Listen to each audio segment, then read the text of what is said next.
My name is Mark Reynolds, 48 years old. I never thought a single lottery ticket could change my life, until the day it did, and everything I loved slipped through my fingers. The first betrayal didn't come from strangers or distant acquaintances. It came from someone I thought I could trust. Before I tell you what happened next, let me know where you're watching from. In the comments below, hit that like button and subscribe to join me for more stories about family secrets and sweet, patient revenge. I am Mark Reynolds, and if you'd met me a year ago, you would have thought I was living the kind of life most people dream of avoiding.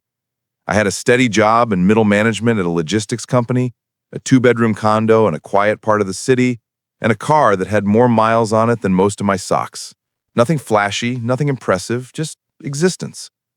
Every morning I woke to the same blaring alarm at 6:15 a.m., shuffled to the bathroom, and stared at my reflection in the mirror, wondering how I had ended up here, 30 pounds heavier than I wanted, wearing the same tired suit for meetings that seemed to have no point. My reflection looked like someone who had accepted life's mediocrity with an uncomfortable shrug. I'd grown used to my routines, the same coffee at the corner diner, the same route to work, the same colleagues who laughed politely at my jokes, but never really knew me. Evenings were no better. I'd cook for one, flip through TV channels endlessly, and scroll through social media feeds, watching other people live lives of adventure, travel, and excitement. My younger brother posting about his promotion, my college friends showing off trips to Europe I couldn't afford. Even strangers winning small victories on reality TV made my chest tighten in a way I could only describe as quiet envy. Money was always tight, not catastrophically, but enough that I noticed it every time I opened a bill, checked my bank account, or passed by a new car dealership on the way home. I like to think I was responsible. I saved a little here, skipped the occasional luxury there, but responsibility felt like a slow-moving punishment when everyone else seemed to be racing ahead.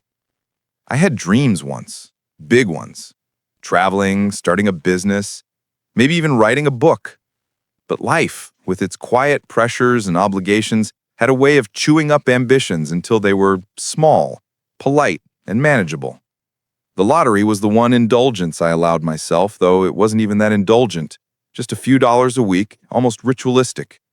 I didn't even expect to win. I just liked the tiny thrill of imagining what life could be if I did. Most weeks, I tossed the ticket into my desk drawer and forgot about it. That drawer was a graveyard of forgotten hopes, crumpled paper dreams, and scratch-offs that had never been scratched. Some people buy tickets for the chance at money. I bought them for the chance to feel something different for 5 minutes, a flicker of possibility in an otherwise monotonous existence. And it worked, usually. I'd fantasize about traveling the world, paying off debt, and maybe buying a house with a real yard, somewhere green, quiet, and far from fluorescent office lights and traffic jams. But the fantasy always ended when the draw came and the numbers on the ticket did not match and reality slammed back into place. I wasn't unhappy, exactly. Life had its comforts. A few good friends, a loyal dog named Baxter who greeted me with tail-wagging enthusiasm every night, and a tiny balcony where I grew herbs in mismatched pots. But the truth was, I wasn't alive in the way I wanted to be. I was existing, watching life unfold around me while I remained largely invisible in the background, like a character in someone else's story. Then there was that Thursday, the one that changed everything. I remember it clearly because it started like every other Thursday. I had slept poorly, my alarm had gone off late, and I had sprinted to catch the train, nearly spilling my coffee onto a stranger in the process. I stopped by the corner store for my weekly ticket, the cashier barely acknowledging me as he handed it over. The ticket was crumpled in my pocket as I got on the train, the numbers random, chosen at the last minute because I had no other thought in my mind. I folded it neatly and shoved it into my wallet, trying not to give it too much significance. It was, after all, just another ticket, another chance at daydreaming. But that evening, as I sat in my apartment, scrolling mindlessly through emails, my phone buzzed with a notification from the lottery app. Curiosity made me tap it, and what I saw made my heart stop. I had won. Not 10,000, not 50,000. 20. The moment I realized I had won $20 million, the world around me went silent. My small apartment, normally so familiar, the chipped countertop, the stubborn coffee stain on the table, Baxter snoring on the rug, suddenly felt like a stage for something unimaginable. My hands were shaking so badly I could barely hold the ticket and my phone at the same time. I stared at the numbers over and over, as if repetition could make them disappear, or perhaps confirm that I wasn't hallucinating. I couldn't breathe at first. It felt like the air itself had thickened, pressing down on my chest. Then a rush of excitement hit me, followed almost immediately by disbelief. $20 million! That was more money than I could have ever pictured in my wildest dreams. I felt lightheaded, euphoric, and terrified all at once. The simplest thought occurred to me. This changes everything. But what did that really mean? Did it mean a new car, a bigger apartment, exotic vacations? Or did it mean the kind of freedom I'd only ever read about in magazines? The freedom to walk away from everything I didn't want, to start fresh, to reinvent myself entirely. My mind raced, bouncing from one scenario to another. I had to tell someone. But who? My first instinct was to call my brother, Jason. He'd always been competitive with me, always slightly better at everything. Yet he was also someone I trusted. I dialed his number with trembling fingers. He answered on the third ring. "Hey, Mark, what's up?" His casual tone made my heart ache a little. I wish I could hear some excitement, some warmth, some real connection. I won, I stammered. I won the lottery. There was a pause on the other end, then a sharp laugh. Ha, very funny, Mark. Don't start with your jokes tonight. No, Jason, I'm serious. My voice grew more urgent, desperate even. 20 million. I won $20 million. Silence. Then a slow, drawn-out, "Wait, what?"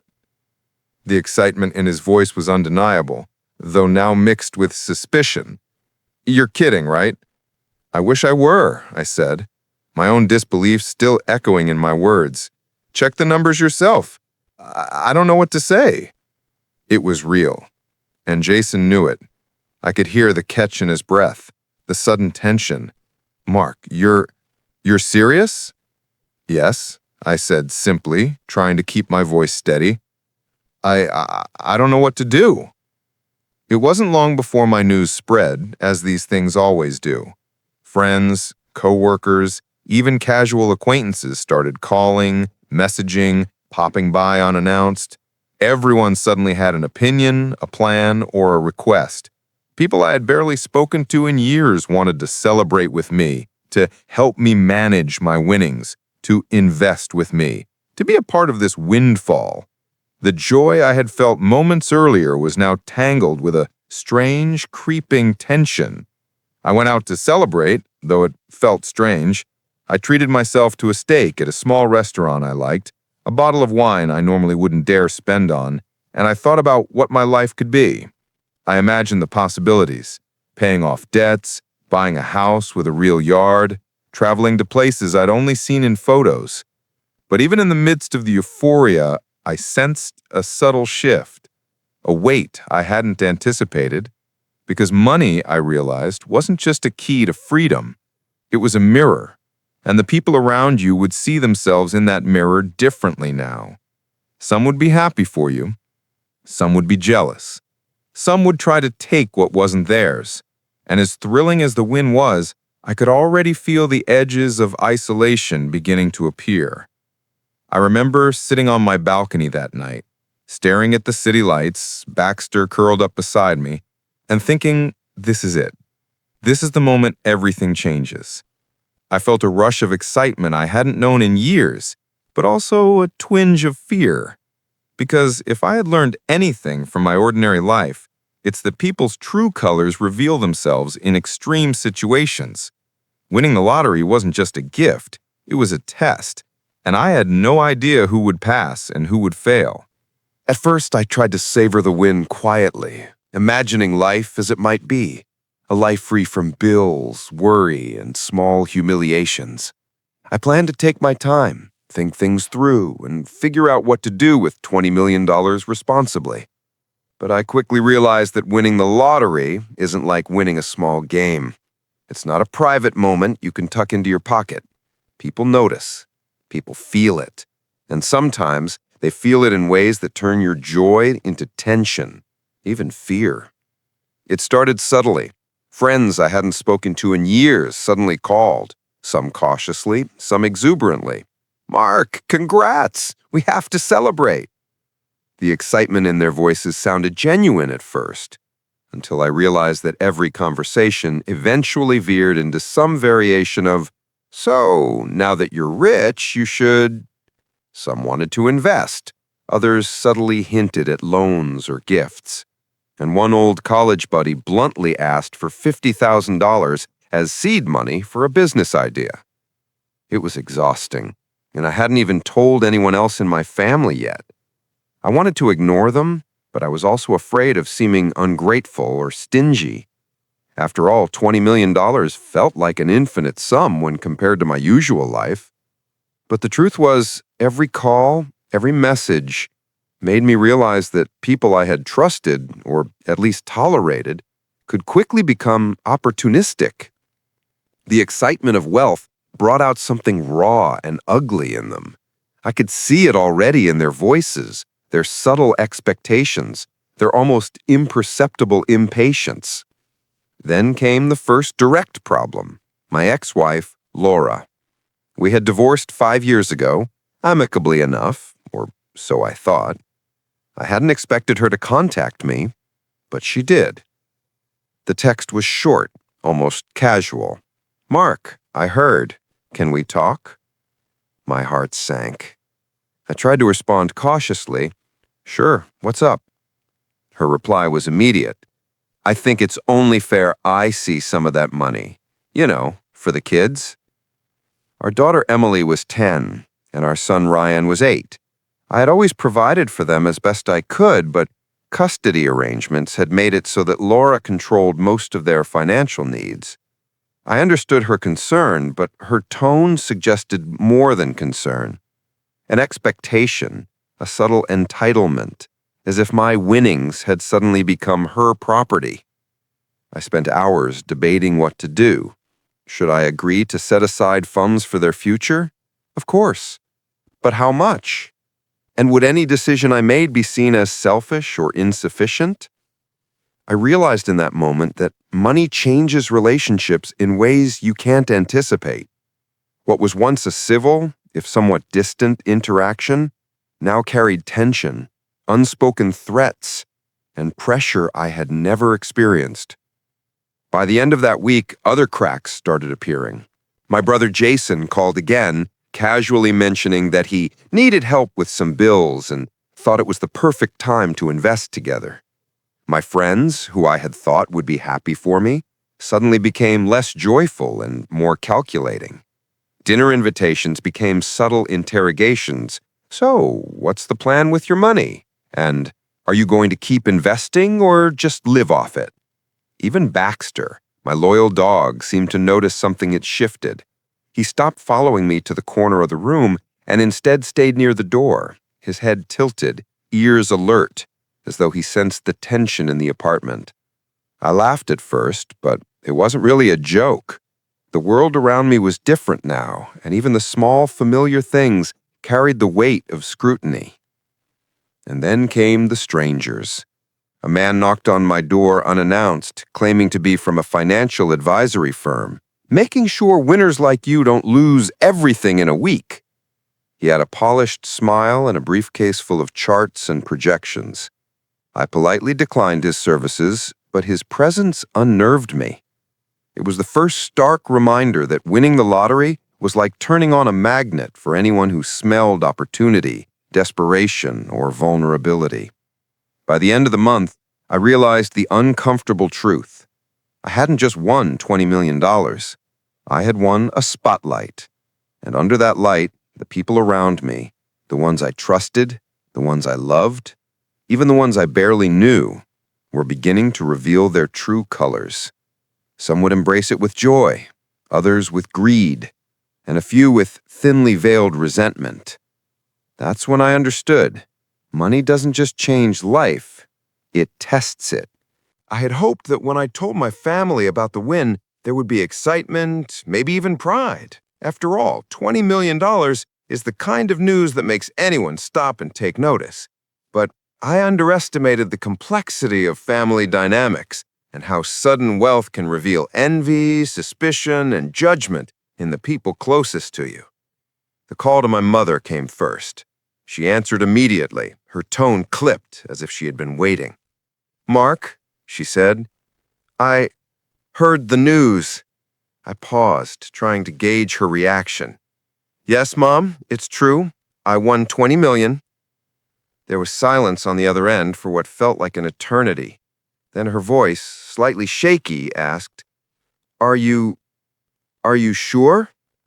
"Yes, Mom, I triple-checked the ticket. I even called the lottery office this morning to confirm." "Oh, I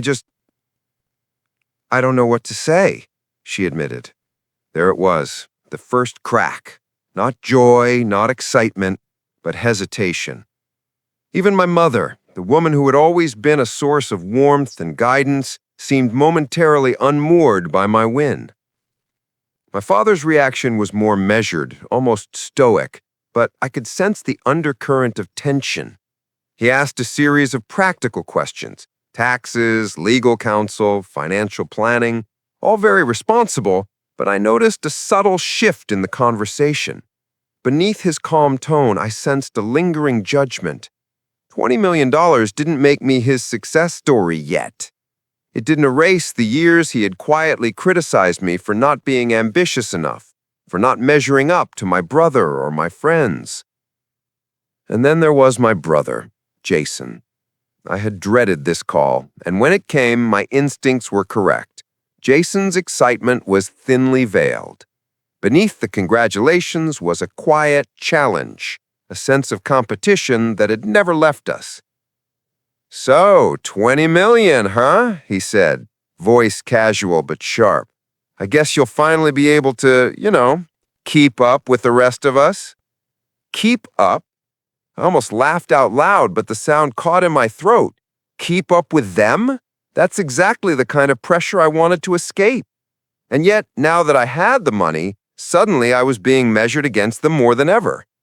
Every choice I made, every investment I considered would be judged, compared, and dissected. Family gatherings became tense. The first dinner after my win felt like walking through a minefield. My Uncle David, who had always been critical of my career choices, leaned across the table and said, "So, Mark, what's the plan? I hope you're not going to squander it." I forced a smile, nodding politely, but inside I seethed. My family, who had never supported my ambitions in the same way they had Jason's or my cousins, suddenly felt entitled to lecture me on financial prudence. My sister, Lauren, was even worse. She wasn't subtle at all. Within an hour of learning about the win, she had suggested that I pay for her upcoming wedding, her children's college funds, and, quite casually, a new car for herself. I froze, trying to muster a response that wouldn't start a fight. I'll think about it," I said weakly. She smiled, satisfied, as if my hesitation confirmed her assumptions about my role in the family: provider, enabler, ATM. Even my cousins seemed to shift their behavior. Some expressed genuine excitement, others subtle envy. The undercurrent of judgment was almost palpable. Who among them deserved what? Who had earned their place? And suddenly I was the one everyone wanted to measure against, the one who had somehow jumped the line in the family hierarchy? By the end of the week, I realized that the win had fundamentally altered the way my family interacted with me. They no longer saw me as the same person they had grown up with. Suddenly, I was both an outsider and the center of attention, a paradox that made every interaction delicate, loaded, and exhausting. Even those I loved the most were not immune. Moments of warmth were tinged with calculation. Every compliment felt like it carried a hidden agenda. Every question about my plans felt like a test. I wanted money to bring freedom, and instead it had brought scrutiny, expectation, and subtle judgment. That night I sat alone in my apartment, Baxter curled at my feet, staring at the city lights. I thought about the family I had always loved, the ones I had hoped would rejoice with me, support me, and feel happy for my good fortune. But now I realized money had revealed a truth I couldn't ignore. Wealth does not create unity. It amplifies it, for better or for worse. And in my case, it was amplifying tension, envy, and the fragility of relationships I had always taken for granted. I understood then that winning $20 million wasn't just a windfall. It was a test of loyalty, patience, and love. The first betrayal didn't come from strangers or distant acquaintances. It came from someone I thought I could trust. My closest friend, Simon, had been in my life for over 20 years. We had shared everything from college dorm rooms to late-night heart-to-hearts. I never expected him to be the first person to exploit my windfall. It started innocently enough. Simon called one evening, his voice casual but laced with excitement.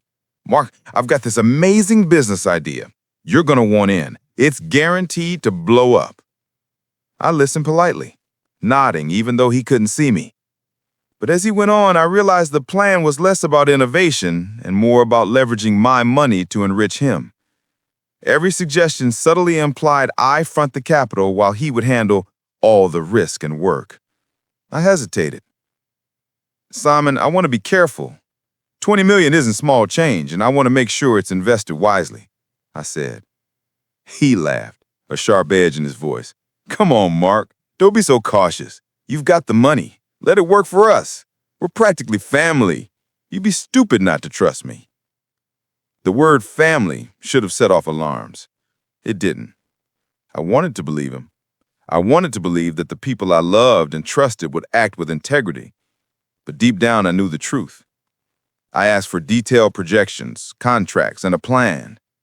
Simon dodged every question. The pitch became vague, filled with flashy promises and empty assurances. It wasn't just Simon, though. The betrayal rippled outward. My brother Jason suddenly became unusually interested in my financial life. He asked pointed questions about my investments, subtle questions about my spending, almost as if trying to gauge how much leverage he could get. My sister Lauren's constant requests escalated from casual suggestions to outright demands. "Mark, it's only fair you help me with this," she said one afternoon. "I mean, you're rich now. We shouldn't have to struggle because you won."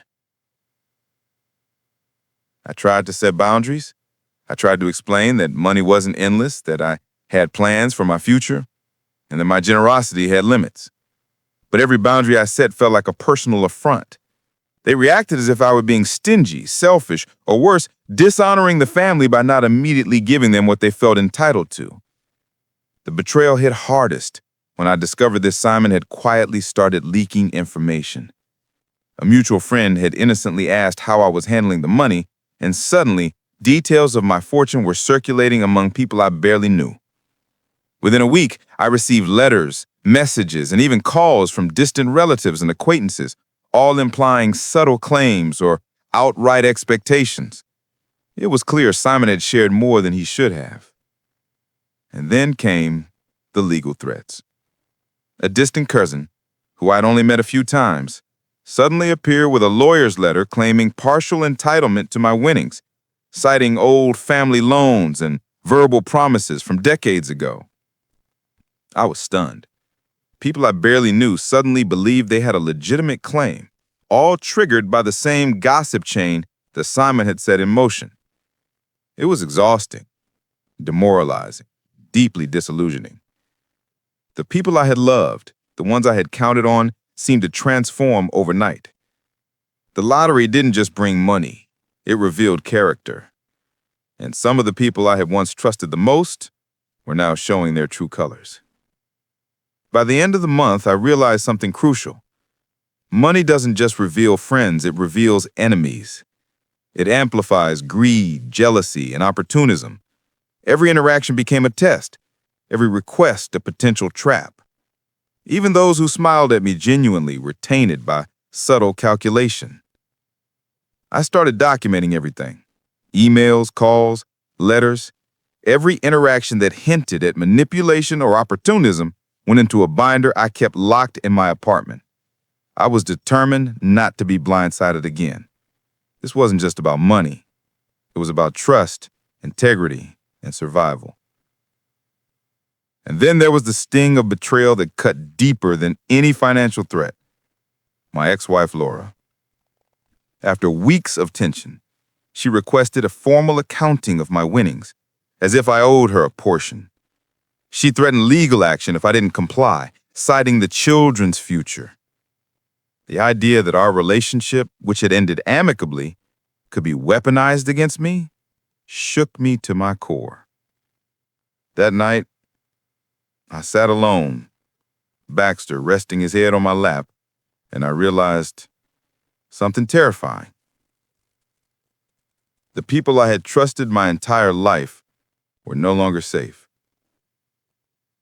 The lottery had transformed my world, revealing enemies and familiar faces. The exhilaration of winning $20 million was now overshadowed by betrayal, manipulation, and the haunting realization that I could trust almost no one. The first betrayal had set the tone, and I knew with a sinking certainty that this was only the beginning. I had hoped that keeping a low profile would shield me from the chaos that followed my win. I imagined celebrating privately, carefully planning investments, and enjoying the freedom that $20 million could provide. But the moment news of my lottery victory leaked, the world seemed to descend upon me like a storm I couldn't escape. It started with a local reporter. I had assumed the news would stay under the radar for a few weeks, maybe months, but someone from the lottery office, perhaps careless or seeking attention, mentioned my name to a journalist. Within 48 hours, a small article appeared online. Mark Wilson, $20 million lottery winner, steps into fortune. At first, I thought it harmless, a minor headline, a few online comments, but then it escalated. A regional TV station contacted me for an interview. "We just want to celebrate your win with our viewers," the producer said. I politely declined, explaining that I preferred privacy. But declining only seemed to fuel curiosity. Suddenly, reporters were camping near my apartment, asking neighbors for interviews and taking pictures of my car parked on the street. Friends began warning me. "Mark, you need to be careful," one whispered over coffee. "People are going to see you as a target." It sounded paranoid at first, but the warnings proved prescient. Within days, I received my first threatening email, anonymous, menacing, demanding that I share some of my winnings or face consequences. The sender knew personal details about my life, enough to make me feel uneasy. The social media frenzy was even worse. Within a week, my name trended locally. Online forums speculated endlessly. How would I spend the money? Was I buying a mansion, a yacht, or just hoarding it? Pictures of my apartment, taken without my knowledge, appeared alongside posts about my supposed spending habits. Friends, colleagues, and distant acquaintances began contacting me, some with congratulations, others with veiled demands or requests for loans. Even my family members played into the exposure. My sister Lorna posted a cryptic status on social media. "When some people get lucky, the rest of us just have to watch." My mother, trying to appear supportive, accidentally disclosed details about my financial situation during a casual brunch conversation, which a neighbor promptly shared online. Within hours, my private life had become public spectacle. The constant attention was exhausting. Every phone call, every message, every knock at the door became a source of anxiety. I started checking locks obsessively, installing additional security cameras, and limiting my public appearances. But the deeper issue wasn't just safety, it was trust. Suddenly, strangers and acquaintances alike seemed to have motives, and I began questioning every interaction. Was this person a genuine friend, or were they angling for something? Every conversation felt like a negotiation, every smile a potential trap. Even my work life changed dramatically. My office, once quiet and professional, became a revolving door of curious colleagues, distant business contacts, and opportunistic investors. I had thought my wealth would provide freedom, but instead, it had created obligations I hadn't agreed to, attention I hadn't sought, and stress I couldn't escape. The public exposure also revealed the darker side of human nature. People I had barely known felt entitled to a piece of my fortune. Letters arrived from strangers, claiming distant familial ties or legal loopholes, each implying a claim on my winnings. The constant barrage of requests, demands, and subtle threats created a suffocating environment. My privacy, once a given, had evaporated entirely. And then there was the media scrutiny. Every investment I made, every property I considered purchasing, every charitable donation I planned was immediately publicized and dissected. Analysts debated whether my choices were wise. Journalists speculated on my motives, and online forums accused me of arrogance, greed, or incompetence. Even positive actions were twisted into fodder for controversy. By the end of the first month, I realized something important.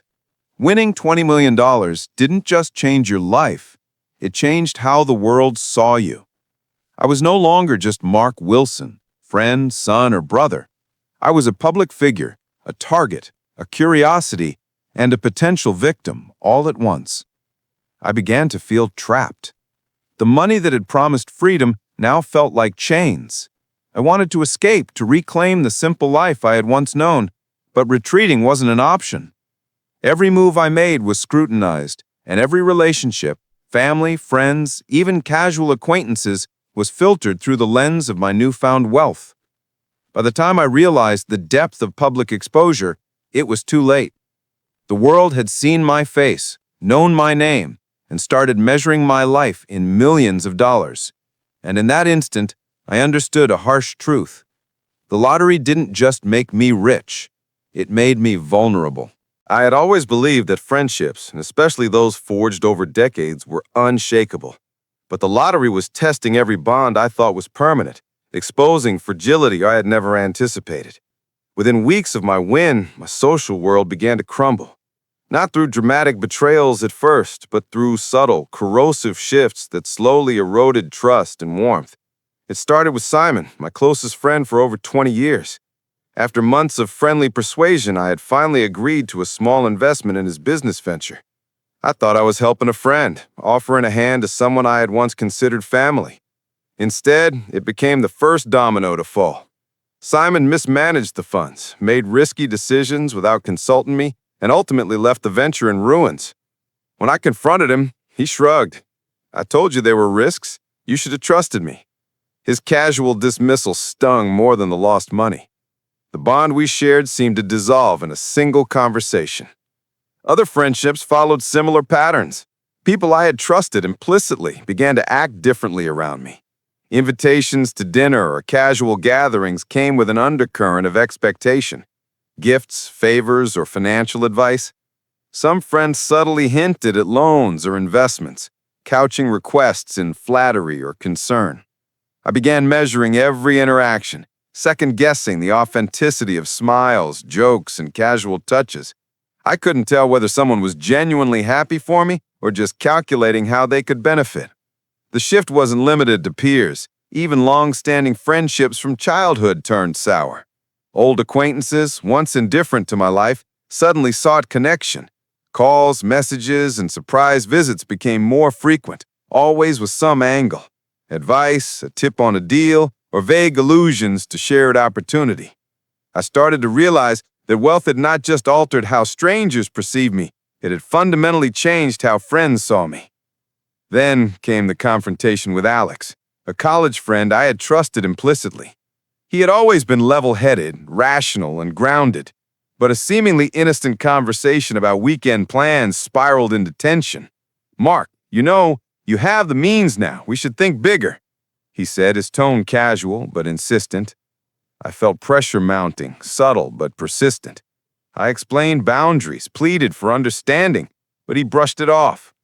Over the next few weeks, his visits became less friendly, more demanding.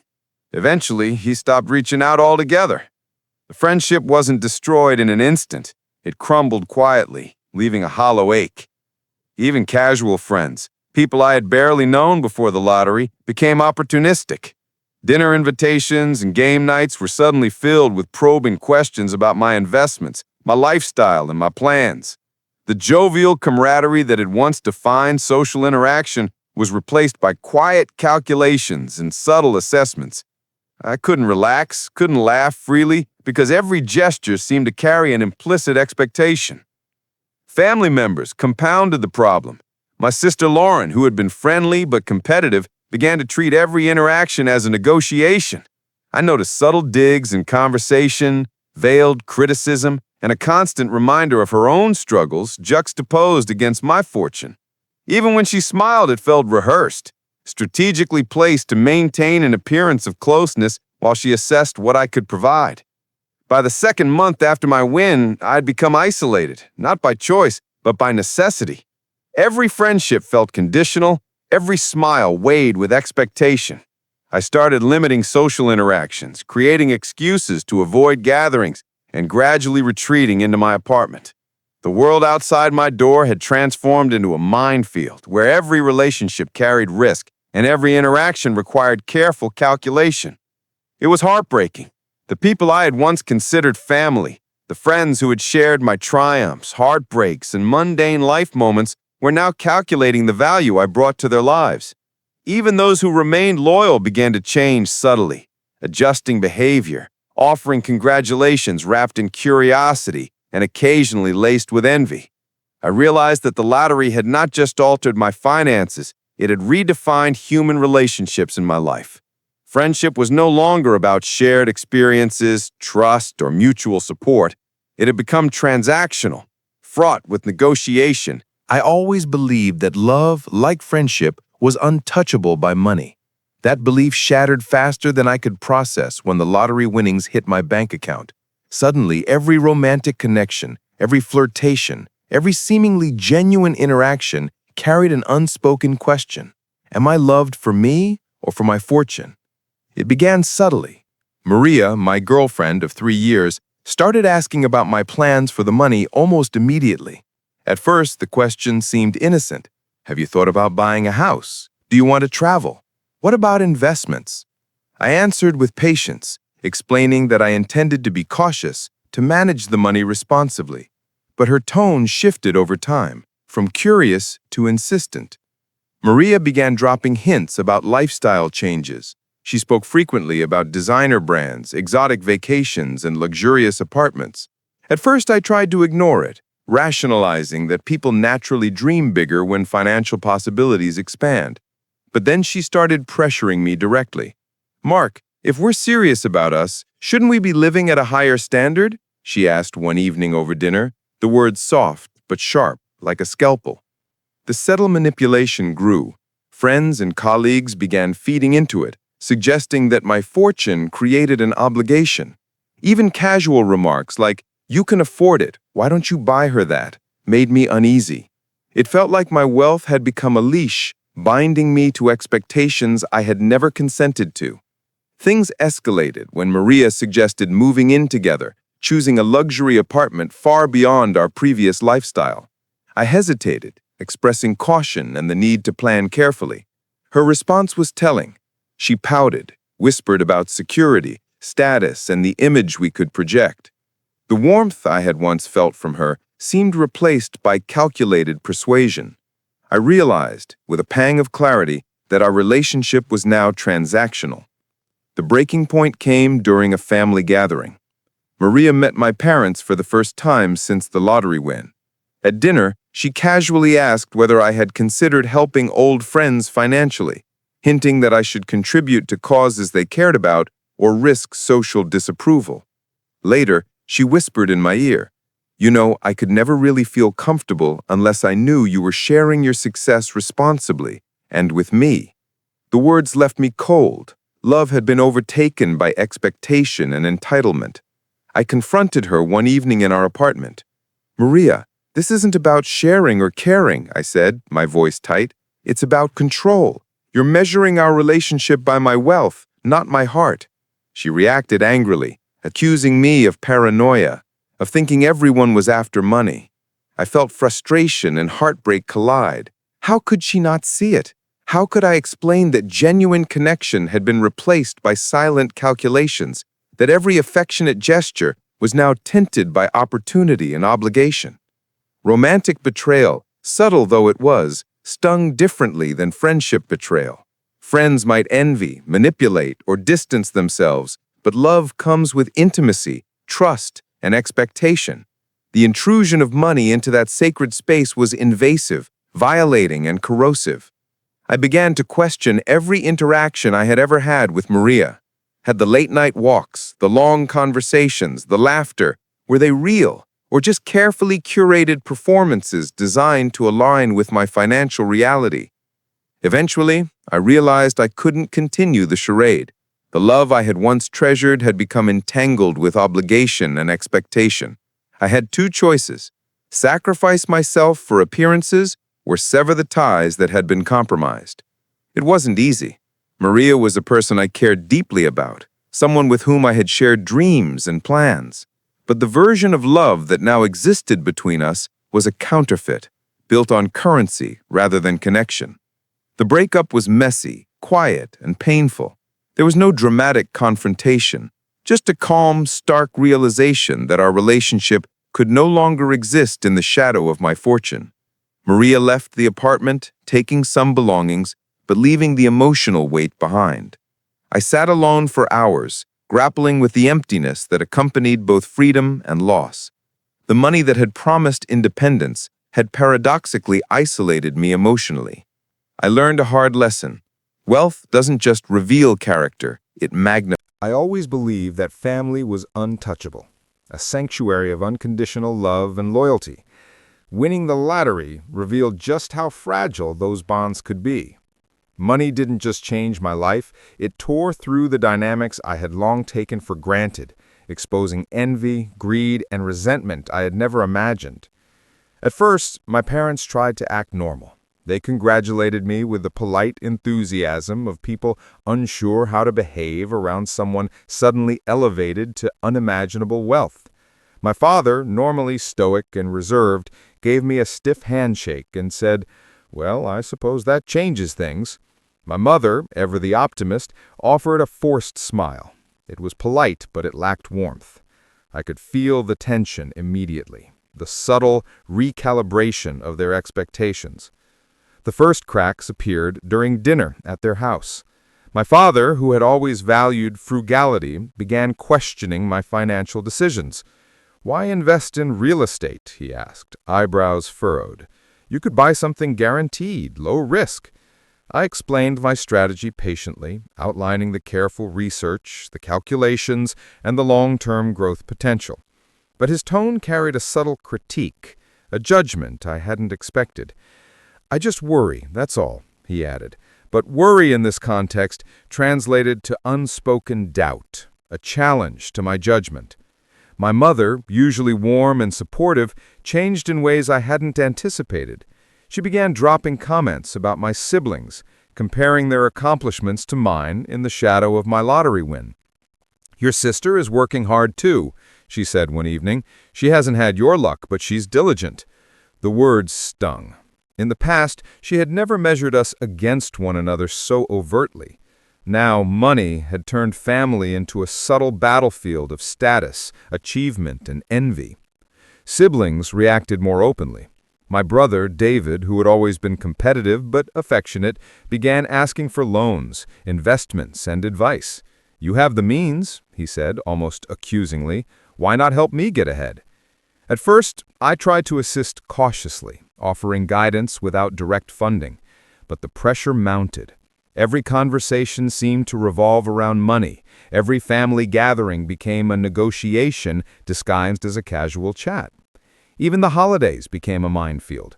Family dinners, once filled with laughter and warmth, now carried a subtle tension.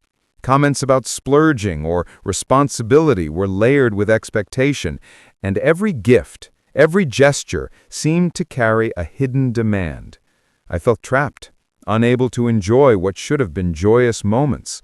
My fortune had become a wedge, separating me from the people I had always considered closest. The tipping point came with a confrontation from my Aunt Helen, a family member I had always trusted. During a visit, she casually suggested that I contribute to a family investment plan she had organized. When I politely declined, citing careful financial planning and long-term strategy, her tone shifted sharply. "You've been given so much," she said, her voice tinged with accusation. "It's only fair that you help the family." The words were deliberate, heavy with implied judgment, and they cut deeper than I expected. I began noticing subtle alliances forming within the family.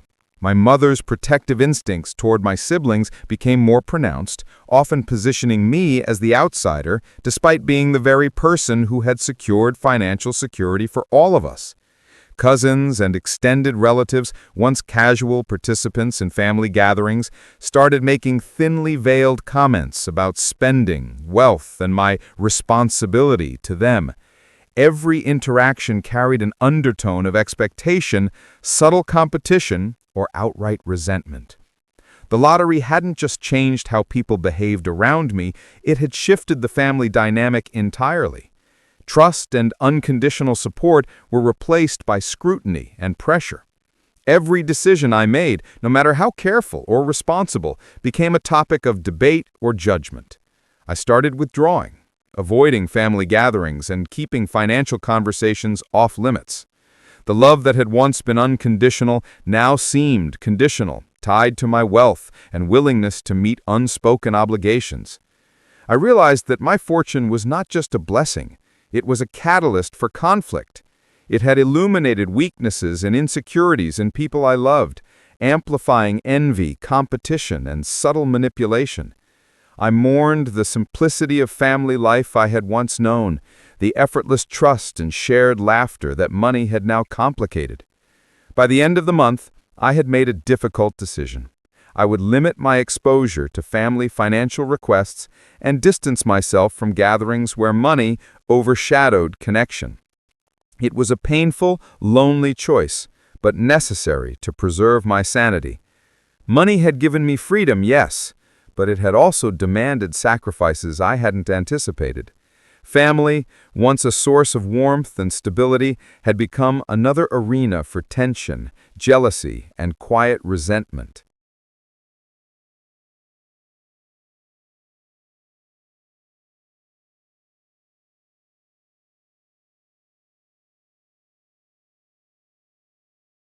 Sitting alone in my penthouse, overlooking the city lights that once seemed to promise limitless possibility, I finally confronted the truth. Winning the lottery had not brought freedom. It had brought isolation, mistrust, and the painful realization that fortune can't buy the things that matter most: genuine love, loyal friends, or family that supports without condition. The early days after the win were intoxicating. I felt invincible, untouchable, as if life had finally acknowledged my worth. Friends called constantly, invitations multiplied, and every stranger seemed willing to bend over backward to impress me. But soon, I noticed patterns that were impossible to ignore. People who had once been casual acquaintances began asking for favors, loans, or access to my wealth. Invitations carried strings, compliments felt calculated, and smiles often masked subtle expectations. Even love, once my refuge, had become transactional. Maria's departure had left a hollow space, a reminder that emotional connections can be tainted when money enters the equation. Romantic gestures felt suspect, friendly advice seemed opportunistic, and familial love became a test of loyalty rather than a sanctuary. The same people who claimed to care about me seemed more invested in what my wealth could do for them than who I was as a person. Family tensions had reached a crescendo. I had tried to navigate the delicate web of expectations, balancing generosity with self-preservation, but it was impossible to satisfy everyone. My parents, siblings, and extended relatives all had opinions, advice, and demands. Every family gathering became a negotiation, every conversation a subtle evaluation of my decisions. I realized that my win had reshaped relationships in a way that made normalcy unattainable. The very people I loved had become distant, guarded, or opportunistic. I began to see the cost, not in dollars, but in isolation. Loneliness crept into spaces I had never imagined. The people I trusted the most, the ones I had confided in, celebrated milestones with, and shared dreams with, now regarded me through the lens of wealth. Conversations became transactions. Friendships became investments. Even casual interactions were weighed against what I could give, lend, or provide. The human connection I had always relied upon felt like it had been replaced with calculation and expectation. Professional life, oddly enough, had remained a refuge. I poured myself into projects, investments, and initiatives that were entirely my own. Work gave me purpose and control, a space where respect was earned through skill, diligence, and creativity, rather than inherited or acquired. But even here, the shadow of my fortune loomed. Colleagues treated me differently. Negotiations included assumptions about my financial clout, and partnerships often carried unspoken questions. Are they in it for the money or for the talent? The psychological toll was heavier than the logistical challenges of managing the wealth. Anxiety became a constant companion, a whisper that warned me of hidden agendas, false friends, and conditional loyalty. I realized that the security I had gained in financial terms came with an emotional price tag that was far steeper than I had anticipated. Every interaction required caution, every gesture of generosity demanded calculation, and every relationship needed boundaries I had never had to enforce before. Looking back, the lottery had taught me a brutal lesson. Wealth amplifies the good and the bad in human nature. It reveals character, magnifies envy, and transforms intentions. It doesn't create happiness, and it certainly doesn't manufacture trust. The most painful revelation was that the people I at once relied upon unconditionally, friends, lovers, family, couldn't separate affection from opportunity. Their love, in many cases, had been for the person I had been before the money, not for who I had become. Yet there was a sliver of hope, a lesson in resilience. The true cost of the lottery wasn't the money, it was the clarity it brought. I now knew who valued me for myself, who stood by me without expectation, and who had been drawn to my fortune rather than my character. I understood that genuine connections are rare, precious, and worth guarding fiercely. And most importantly, I learned that self-reliance, authenticity, and inner strength are far more rewarding than any check or lottery ticket. I often think about the people I lost along the way, the relationships strained beyond repair, the love that turned conditional. There is a sense of mourning, a quiet grief for what could have been. Now, I want to hear from you. Have you ever faced a moment where success, luck, or opportunity changed your relationships? Did it reveal the true colors of the people around you or show you who you really are? Share your story in the comments below. I read every single one. If my journey resonated with you, hit that like button to let me know. And make sure to subscribe to the Jackpot Whisperer for more first-person stories about fortune, fate, and the price of winning big. Don't forget to click the bell so you never miss a story where luck, revenge, and karma collide. And finally, share this video with someone who needs a reminder that true wealth isn't always money. It's the people you choose to keep close and the courage to stay true to yourself.